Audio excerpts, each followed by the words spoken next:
బాటులినం injection చాలా మంది public లో ఇది సెలబ్రిటీస్ ఉపయోగించే ఒక ఇంజెక్షన్ అని అవేర్నెస్ ఉంది.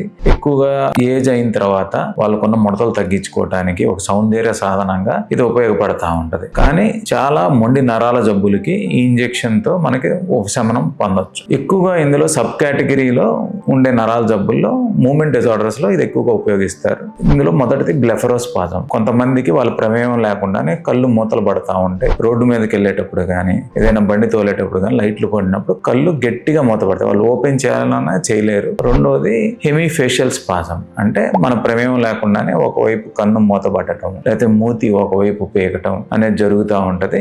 మూడోది డిస్టోనియా. మోస్ట్ కామన్ గా మనం చూసేది సర్వైకల్ డిస్టోనియా. కొంతమందికి తల వాళ్ళ ప్రమేయం లేకుండానే ముందరకు వాడటం, పక్కకు జరగటం అనేది జరుగుతూ ఉంటది. దీంతో పాటు పక్షవాతం వచ్చాక కొంతమందిలో చెయ్యి ఇలా బిగుతుగా అయిపోవటం, చెయ్యి మూసినప్పుడు మూయగలుగుతారు కానీ ఓపెన్ చేయాలంటే కష్టం అయిపోతూ ఉంటుంది. దీన్ని మనం స్పాస్టిసిటీ అంటాం. ఫైనల్ గా రెసిస్టెంట్ హెడ్ ఏక్స్. కొంతమంది ఎన్ని మందులు వాడినా వాళ్ళకి రిలీఫ్ ఉండదు. నెలలో దాదాపు 15-20 రోజులు మందులు వాడుతున్నా కూడా ఈ తలనొప్పి వస్తూ ఉంటది. వాళ్ళ రోజువారీ దినచర్య కూడా కష్టం అయిపోతూ ఉంటది. వీళ్ళల్లో కూడా మనం బాటులినం ఇంజెక్షన్ ఇవ్వడం ద్వారా మనం రిలీఫ్ అనేది తేవచ్చు. బాటులినం ఇంజెక్షన్ అనేది కేవలం సౌందర్యానికి ఉపయోగపడే ఇంజెక్షనే కాదు, కొన్ని మొండి నరాల జబ్బులకి దీని ద్వారా ఉపశమనం పొందొచ్చు. Thank you.